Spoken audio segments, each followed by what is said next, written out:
avait dit qu'on irait tous les deux. Hein.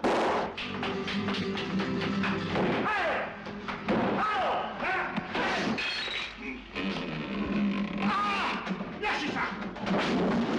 Lâchez ça!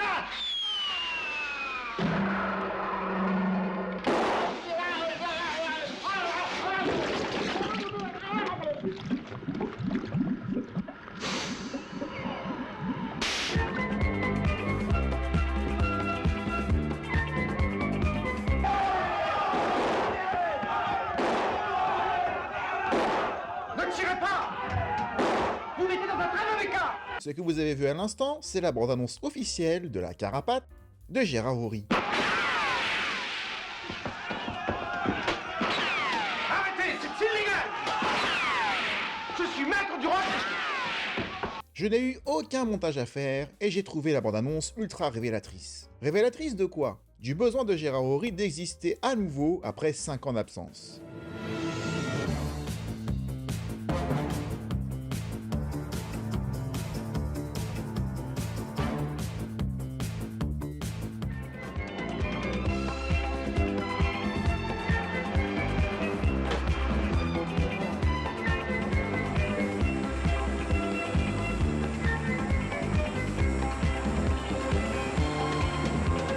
Mais 5 ans, ça peut paraître à la fois court et long en termes de temps.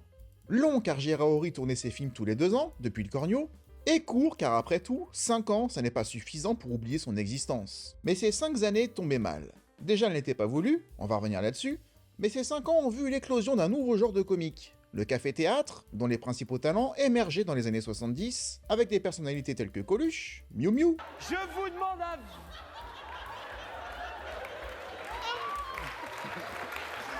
le café-théâtre, mais pas que, car Pierre Richard est aussi la star montante du cinéma français dans les années 70.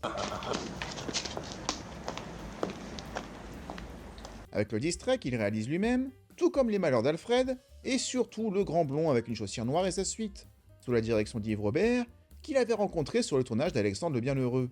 Yves Robert, tout comme Georges Lautner, Claude Zidi ou encore Francis Weber, ils sont tous intéressés par l'idée de mettre en valeur ce personnage naïf et maladroit, campé par Pierre Richard. Monsieur Vincent, je vais vous expliquer, c'est pas parce que c'était prévu, je devais donner un coup comme ça, et par Pour résumer, c'est toute une nouvelle génération qui font réaliser respectivement à Louis de Funès et à Gérard Houry que s'ils n'y prenaient pas garde, ils prendraient rapidement la poussière. Gérard Houry et De Funès qui par contraste sont liés l'un à l'autre pour tourner ensemble et rivaliser avec cette nouvelle tendance. Car ce duo fait des étincelles, et cela engendre une forme de pression car chaque nouveau projet se voulait plus démesuré que le précédent. À la base de Cornio, un fantastique road movie luxueux au paysage sublime, porté par un duo Bourvil-De Funès d'une complémentarité évidente et naturelle. Qu'est-ce qu'il y a? Qu'est-ce qu'il y a? Regarde, qu'est-ce qu'il y a? Qu'est-ce qu'il y a? Le scénario écrit par Gérard Houry et Marcel Julien était un exemple de fluidité et de rythme. Le ressort principal du film était ce personnage joué par Bourvil, qui était suivi de près par celui joué par De Funès sans que Bourvil ne s'en rende compte. Tout comme De Funès qui lui ne réalisait pas qu'il était également suivi. Ce qui n'empêche pas chacun de ces personnages d'avoir ses arcs narratifs distincts. Que ce soit les relations avortées de Bourvil avec ses conquêtes qui étaient toutes touchantes, ou de Funès qui maltraitait ses propres hommes, ce qui était jubilatoire. Difficile d'enchaîner derrière avec un tel plébiscite critique autant que public, avec plus de 11 millions de spectateurs. Et pourtant, la même équipe, plus Daniel Thompson, la fille de Gérard Houry, qui rejoint ce dernier et Marcel Julien à l'écriture, va encore faire plus fort avec La Grande Vadrouille l'année suivante, dont le principal attrait était cette fois de revenir sur l'occupation avec un axe comique. Je vous ai taché. Voilà, ses copains lui ont donné rendez-vous au bain turc. Faut que j'aille au bain turc. Avec ses plus de 17 millions de spectateurs lors de sa première exploitation en salle, c'est le sommet de la carrière de Gérard Houry et de Funès, ainsi que de Bourvil, tout du moins en termes de chiffres. Ce qui n'empêche pas le projet suivant de Gérard Houry d'être tout aussi ambitieux, avec non pas cette fois-ci un duo, mais un quatuor international, composé de Bourvil, de Belmondo, de David Niven et d'Eddie Wallach. Mais tu vas-tu même pas t'attaquer à 14 nations? Le coup du train postal. Le même que celui que le cerveau a exécuté il y a 3 ans en Angleterre. C'est génial, il n'y a qu'à copier. C'est bien entendu le cerveau, qui certes fonctionnera moins bien, 5,5 millions de spectateurs, mais il n'était pas moins ambitieux pour autant. Bien qu'on en ait parlé sur Nienko TV et que vous savez que je suis mitigé sur ce film, lui reprochant une première moitié poussive remplie de gags bien lourds, que j'appellerais du 100% Ori, la deuxième partie du film à partir du casse du train, et tout ce qui suit, reste efficace même de nos jours. Ensuite, La Folie des Grandeurs, tentative hélas tragique de réunir à nouveau Bourvil et De Funès, mais cette fois-ci dans un film en Espagne, en costume, avec une bande originale incroyable signée Michel Polnareff. C'est le film le plus beau visuellement de son réalisateur, et bien qu'il ne réunisse que 5,5 millions de spectateurs, ce qui reste énorme, mais moins comparé aux deux premiers films, il reste un film culte que personne n'a oublié.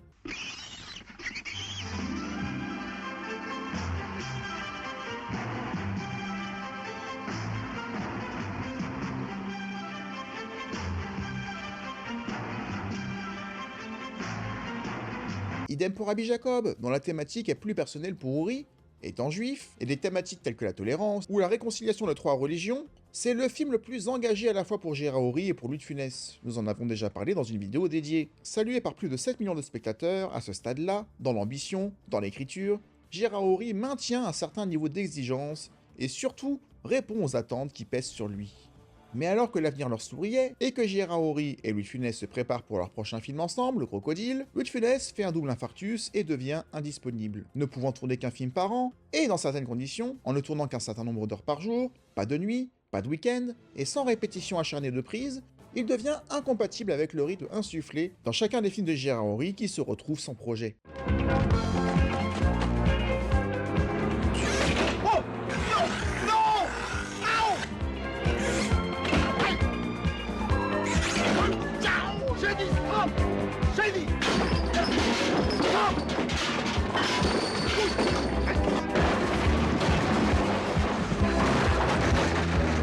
À la fin des années 70, Gérard Uri se sent seul.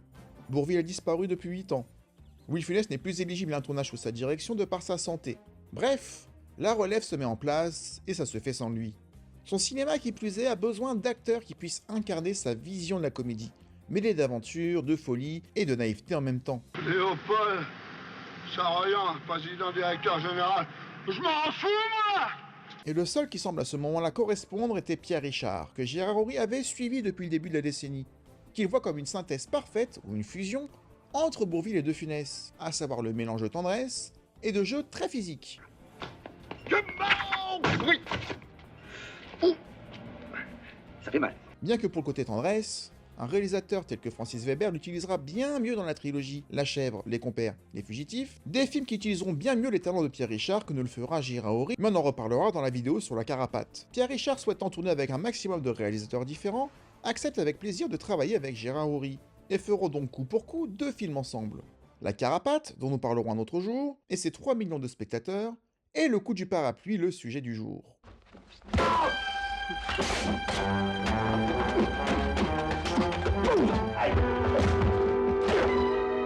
Ça fait mal, ça. Pour ce deuxième film, Gérard Uri souhaite réécrire un film à quiproquo, comme il l'avait fait pour Le Cerveau, qui s'inspirait également d'un fait divers. Cette fois-ci, il s'inspire également d'une série de meurtres dont les victimes avaient été réellement empoisonnées avec la pointe d'un parapluie. Bon, en effet, il y avait eu ces épisodes incroyables où les gens se faisaient piquer par un parapluie dans la rue et mouraient 2 secondes après. Donc c'était des histoires d'espionnage de l'époque. Bon, on est toujours imprégné de tout ce qui se passe, des faits divers, de l'histoire en général. Georgi Markov, 49 ans, écrivain dissident bulgare, réfugié en Grande-Bretagne, est mort assassiné. Scotland Yard est sur le pied de guerre. Avant sa mort, Markov a déclaré « J'ai été piqué par le bout d'un parapluie, j'ai été empoisonné ». L'arme du crime, c'est le fameux parapluie, une sorte de sarbacane à gaz actionné par une gâchette dissimulée dans la poignée.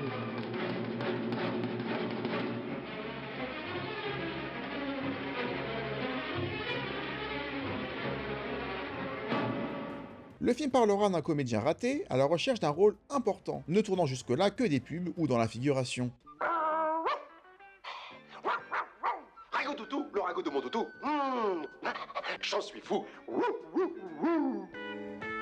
Suite à une erreur, il se trompe de porte lors de son casting en croyant postuler pour le rôle d'un tueur à gages et sonne chez un réel bandit qui attendait précisément un vrai tueur à gages, afin d'éliminer un certain Autocramp. Persuadé d'avoir le rôle, il prend son équipement, un parapluie piégé, bien qu'il ne le sache pas, et se rend à Saint-Tropez, pour jouer dans le film alors que film il n'y a pas. Le compte.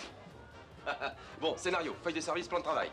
Ah bah moi je débarque, hein, je suis complètement dans le potage, alors faudra me renseigner. Qui êtes-vous? Il est qui plus est accompagné de Sylvette, une soi-disant fan qui est en fait policière et qui le surveille, et il est poursuivi également par le vrai tueur à gages qui souhaite récupérer son contrat. Vous êtes dingue! Enfin, mon vieux, soyez raisonnable. Vous en aurez dans ces contrats. La perspective d'un type naïf et gentil qui rencontrerait de vrais méchants sans le savoir sera la base de cette nouvelle histoire qui pourrait faire penser à celle de La Vengeance du Serpent à Plumes qu'il tournera 2 ans plus tard avec Coluche. Afin de convaincre Pierre Richard de participer à ce deuxième film avec lui, Gérard Houry lira le scénario en direct. Et même plus que ça, il va intégralement jouer le scénario durant 1h30 sous ses yeux. Il aurait été incroyable, il avait déjà le scénario tout prêt dans son salon. Un salon grand comme 4 fois 7 pièces, avec des meubles un peu partout. Il m'a fait asseoir dans un fauteuil. Il m'a dit, si tu veux bien, je vais te lire le scénario. Et là, j'ai vu un truc incroyable. Il m'a lu le scénario en mimant tout. Alors, il faisait tout ce qu'il lisait. Il dit, à ce moment-là, il se cache derrière. Et hop, je voyais Houry partir, boum, se cacher dans le fauteuil. Il avait toujours son truc en main. Et il dit, regardez, regardez. Et pam, ça tire. Il se cache, et blam, il court. Et là, Houry courait comme ça dans toute la pièce. Moi, j'étais comme ça. Je regardais Houry, il se cachait derrière le bar, il se cachait derrière le fauteuil, il courait, il montait sur son fauteuil. Il disait, Christophe, il était essoufflé même. Il courait dans tous les sens. Et moi, j'ai écouté ça. Et c'est dur après de dire à la fin. Je trouve pas ça terrible, moi. Je dis pas que ce qu'il me disait n'était pas terrible, mais même si j'avais pensé que c'était pas terrible, c'est dur quand un type se donne à ce point pendant 1h30, vous faites. C'est pas terrible, hein, ce que tu me racontes. C'est vrai que c'était un bonheur de le voir gesticuler, lire, donner le ton. Il faisait ça de manière magistrale et ça marchait parce qu'on voyait tout à coup, on arrivait à visualiser les choses beaucoup mieux à partir du moment où il faisait ces séances en question. Margot Capelier, qui a toujours géré les castings de Gérard Houry, lui conseille de faire tourner cette jeune génération de café-théâtre. Pas encore aussi populaires dans la profession, mais qui se sont fait des noms auprès du public. Gérard Jugnot, qui jouera l'impresario de Pierre Richard, Valérie Mérès, qui jouera la policière, et qui devra d'ailleurs se teindre les cheveux en blond platine pour les besoins du film, car ça n'est pas une perruque. Et surtout pour ne pas être assimilée à son personnage qu'elle jouait déjà aux côtés de Pierre Richard dans C'est pas moi, c'est lui, tourné la même année. Gérard Houry m'avait vu dans Bunny's Bar, la pièce de Balasco que je joue au Splendide, avant que Pierre me propose C'est pas moi, c'est lui. Moi, j'avais accepté de faire Le coup du parapluie. Et là-dessus, Pierre est venu me voir et m'a dit je t'ai écrit un rôle dans C'est pas moi, c'est lui, et on va le tourner avant. Et ça, en fait, quand je l'ai fait, Houry était furieux. Ce qui posera d'ailleurs problème à Gérard Houry, car le tournage du film réalisé par Pierre Richard a été décidé après avoir décidé de jouer dans Le coup du parapluie bulgare, nom provisoire du film de Gérard Houry. Et c'est ce dernier qui avait eu l'idée de réunir à l'écran Pierre Richard et Valérie Mérès. Il prendra alors très mal d'utiliser sa propre idée pour son propre film, prenant ainsi en plus le risque de perturber le public qui pourrait mélanger les rôles entre les 2 longs métrages. Parce que pour lui, c'était lui qui avait trouvé le couple. C'est vrai que j'ai pas été lui demander l'autorisation pour aller faire le film de Pierre, mais bon... refuser un film avec Pierre qui se passait en Tunisie, avec une équipe super et tout, moi, à l'époque, ça ne me venait pas à l'idée. Maintenant, je pourrais peut-être comprendre plus, mais à l'époque, je ne me suis même pas posé la question. J'ai dit, ok, j'y vais. C'est Pierre qui avait un peu de réticence, qui me dit, je suis un peu embêtée vis-à-vis de Gérard. Je dis, mais enfin, je vois pas pourquoi tu es embêtée vis-à-vis de Gérard, ça va, on le fait, ça n'a rien à voir, c'est pas le même personnage et tout. Et quand Gérard Houry l'a appris, et c'est vrai qu'il a été furieux, il a vraiment essayé, je crois, de prendre quelqu'un d'autre. C'est pour éviter de confondre les rôles que Valérie Mérès se verra contrainte de se teindre les cheveux, ce qui va complètement les brûler et les abîmer. Elle devra donc se raser la tête après le film afin de laisser ses cheveux repousser normalement. Gérard Houry lui fera d'ailleurs payer en partie cette double participation à 2 films coup sur coup, avec Pierre Richard sur le plateau. Valérie Mérès n'étant pas à l'aise sous la direction de Gérard Houry. Avec Pierre, ils s'entendaient extrêmement bien. Moi, ça a été beaucoup plus difficile, mes rapports avec Gérard. Je crois qu'au fond de lui, il m'en a voulu d'avoir fait le film de Pierre avant le sien. Ça n'a pas tous les jours été facile. J'avais pas l'impression d'être très aimée, quoi. Donc du coup, j'étais un peu rebelle. A noter dans le casting, Dominique Lavanant, dans le rôle de la femme de Gérard Jugnot, ce film permettra la rencontre en plateau de plusieurs générations d'acteurs. Donc Grégoire a touché sa brique le matin, il les a largement dispersés, il est très généreux. C'était la gourmand qui avait vu les 5 briques ce matin. Alors clac, tu lui... Et tu lui dis merci tout de suite quand il te les donne, hein. T'attends pas une plombe. Ils seront entourés de Gert Frobe, le célèbre Goldfinger dans James Bond, Espériez-vous que je parlerai? Non, monsieur Bond, j'espère que vous mourrez. qui maîtrise aussi bien l'anglais que l'allemand ou encore le français, de Vittorio Caprioli que nous avons évoqué dans Le Magnifique, Tu sais que tu me plais, toi. C'est vrai? et d'autres seconds rôles savoureux tels que Roger Carrel, ou Maurice Rich, Robert Dalban, Mike Marshall que Gérard Horry retrouve après La Grande Vadrouille, Raymond Jérôme, Philippe Bruno que l'on retrouvera plus tard dans Un Indien dans la ville, dans le rôle du concierge. Bref, un casting diversifié et prestigieux. Et bien que cette rencontre entre trois générations soit joyeuse, Gérard Horry et sa fille et scénariste Daniel Thompson recevront une très mauvaise nouvelle qui endeuillera le tournage. Alors qu'il se prépare à aller au restaurant en famille, comme chaque dimanche, la mère de Gérard Horry, qui vit quelques étages plus bas, l'appelle en lui disant qu'elle est en train de mourir dans son appartement. Elle décédera dans leurs bras d'un œdème pulmonaire. Le film lui sera d'ailleurs dédié. Passé l'enterrement, Gérard Horry se remet de suite au travail, mais tourner une comédie dans cette lourde ambiance ne sera pas simple. Gérard Horry souhaitant entre-temps déménager, ne pouvant plus vivre dans cet immeuble dans lequel il vivait pourtant depuis 31 ans. Daniel Thompson lui trouvera une location à Montmartre, qu'il aimera, puis achètera, et dans laquelle il restera 25 ans jusqu'à sa propre mort. Et comme un malheur n'arrive jamais seul, Gérard Horry perd également son décorateur, Jean-André, à peine quelques jours avant. C'est avec les yeux rouges et les larmes à l'œil que Gérard Horry, sur son fauteuil de scénariste et de réalisateur, regardera sa vedette Pierre Richard se prendre les pieds dans le tapis.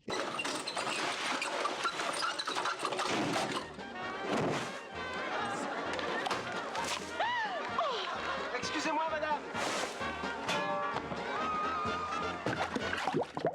Oh la vache, mais c'est nul. Pas évident de tourner un film comique dans ces conditions. Jean-André, qui plus est, avait dû juste avant sa mort reconstituer l'intégralité de l'hôtel Byblos au Saint-Tropez, le lieu des événements de la dernière partie du film dans laquelle tout se dénoue.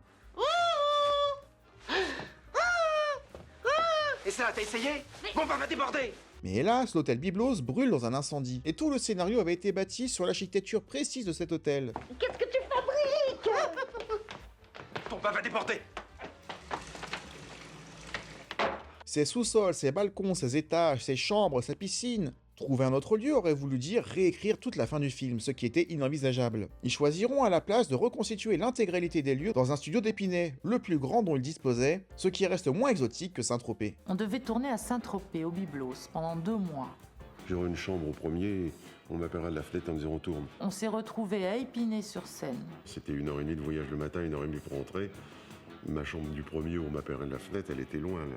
Tout le monde, inconsciemment, devait être un peu énervé, quoi. De prendre sa voiture le matin pour aller à Épinay plutôt que d'être dans un bel hôtel à Saint-Tropez. Ils iront tout de même jusqu'à recréer une véritable piscine en studio, simuler un éclairage de nuit, ils devront même dépasser les murs du studio un peu juste avec les 1500 m² alloués, quitte à repousser les murs en dépassant les portes du studio pour créer les décors complets. C'était un endroit qui se prêtait complètement justement à une géographie comme ça, avec la boutique en bas, les chambres en haut, ces chambres qui donnaient au-dessus d'une piscine.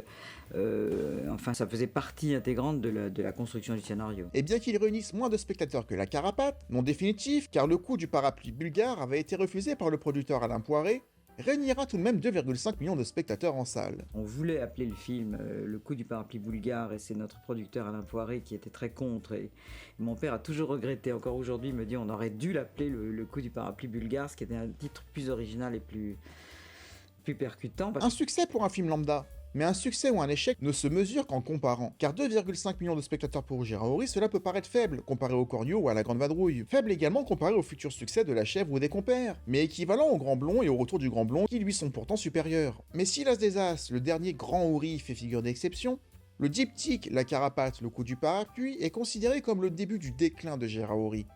Avec des films tels que La Vengeance du Serpent à Plumes, l'un de ses moins bons, on en a parlé, Lévi et Goliath, Vanille-Fraise, Soif de l'or, ou encore Fantôme avec chauffeur. Début de la fin, oui, indubitablement, mais le coup du parapluie est-il mauvais pour autant? Eh bien non.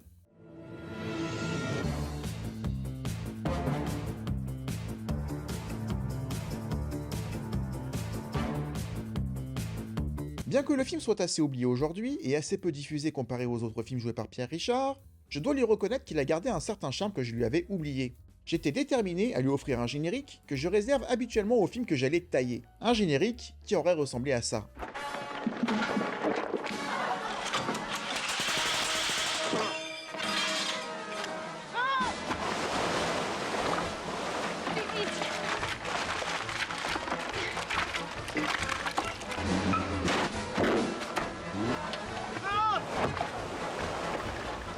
Mais si on enlève la patte Ouri et ses gags cartoonesques vieillots même à l'époque, comme l'échelle qui perd ses barreaux, les sauts de peinture sur la tête, ou toutes sortes de choses qui tombent sur la tête des gens, ou le gag recyclé du chariot à roulettes sur lequel un personnage va rouler, ce qui rappelle un des gags les plus ratés du cerveau. Parapluie, 697 deuxième. Quand le bras soit crispé, Les jambes un peu plus serrées. les jambes un peu plus serrées. Moins que ça. Partez!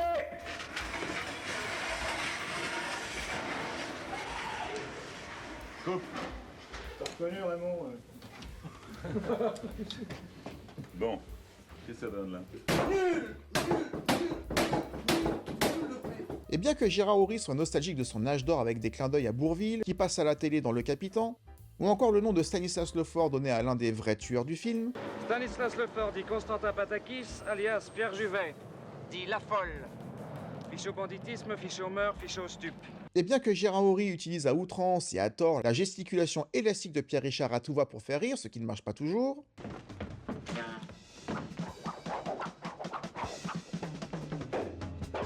Oh là là là là là là là là. et bien que la composition de Vladimir Kosma puise dans ses anciennes partitions à défaut de proposer véritablement autre chose, comme reprendre certains thèmes du Grand Blond, dont le scénario de Houry s'inspire d'ailleurs énormément, quand on enlève ses défauts, le rythme reste soutenu.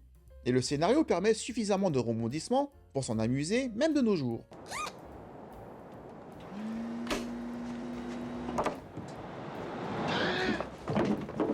Oh, excusez-moi, je vous ai mademoiselle. Oh, pardon, madame. Je veux dire, monsieur. Et faire abstraction des gags inutiles, si cher à Gérard Houry. Voir un Pierre Richard convaincu d'aller tourner le rôle de sa vie, ou d'autres le prennent pour un véritable tueur à gages,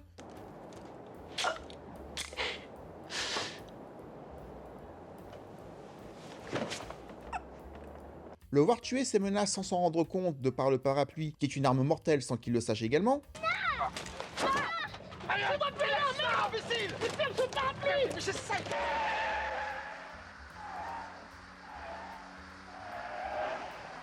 cela fonctionne du début à la fin, et ça assure l'essentiel, le divertissement. Ça nous donne même parfois des répliques cultes. Mais quelle gueule! Vous êtes extraordinaire! Vous savez que de ma vie, je n'ai jamais vu une aussi sale gueule. Et même le côté cabot du personnage de Pierre Richard, qui fait un enfant à la femme de son impresario et meilleur ami sans qu'il s'en doute, alors qu'il lui ressemble comme deux gouttes d'eau, ou quand il essaye de cacher sa nouvelle dulcinée aux yeux de l'ancienne dans le même appartement, ça fait très théâtre de boulevard. Tu ne vas tout de même pas aller chez les Dufour en chemise de nuit. Mais les situations sont bonnes, amusent, et les promesses sont tenues. J'étais déterminé à ne pas l'aimer, en ayant gardé que peu de mon souvenir du film. Mais j'ai été surpris de prendre du plaisir à le redécouvrir. Et bien qu'il n'atteigne pas le niveau des bons Pierre Richard, ni même des bons Gérard Houry, il reste supérieur à La Vengeance du Serpent à Plume, très nettement, et supérieur ou proche du niveau de La Soif de l'Or, qui, mis à part le jeu de Christian Clavier, nous a permis de vivre de bons moments, grâce à Catherine Jacob, Scylla Shelton ou encore Philippe Corsambe. Il est mort? Mais non, il est pas mort. Il a juste pris une balle dans la tête. J'en ai parlé dans une vidéo dédiée pour ceux que ça intéresse. J'aime parfois me tromper, ou réévaluer de vieux avis. Ça n'avait pas marché dans le cerveau, ça l'avait encore moins fait dans Papy fait de la Résistance, et ça me coûte parfois des commentaires virulents de certaines personnes qui n'aiment pas quand quelqu'un comme moi n'a pas les mêmes avis qu'eux, et qui me reprochent tout simplement d'être sincère, ce qui peut paraître assez incroyable. Mais en ce qui concerne le coup du parapluie, je suis content d'avoir pu le réévaluer positivement. Comment qui met mon personnage? Le joue comment? Névrosé? Décontracté? Sachant qu'en connaissant le contexte funèbre du tournage, ils s'en sont sortis, je trouve, avec les honneurs. Bougez pas, j'en ai pas une seconde. Bien le petit gars, hein. Content, content. Qui c'est ce débile? Et c'est tout ce que j'ai à dire sur le coup du parapluie. À vous de prendre la suite dans les commentaires, si vous avez des anecdotes de tournage à partager, c'est ici que ça se passe. Si vous avez des répliques du film, n'hésitez pas à les partager pour faire vivre la vidéo au-delà de sa diffusion. La diffusion. Ah, bah vous me dites la diffusion. La diffusion? La diffusion? Bah vous dites pourquoi vous dites la diffusion? Qu'est-ce que c'est? Non, la diffusion. Et si vous savez pas quoi dire en commentaire, bah voici de quoi vous inspirer. Vous êtes chez Carl Lewis qui vient de se faire livrer un placard signé Christian Lacroix. En tout cas, merci d'être passé par là. On se retrouve bientôt dans une prochaine vidéo. Et d'ici là, comme je le dis à chaque fois, prenez soin de vous. Ciao. Conduire, vignette, assurance, carte grise. Je t'emmerde. Je suis blanchisseuse de formation. J'ai mon CAP. Ordure! Regarde! Et moi, je le... Vous comprenez très vite. 10 millions de centimes. 5 maintenant et 5 après. Prépare les valises, on part!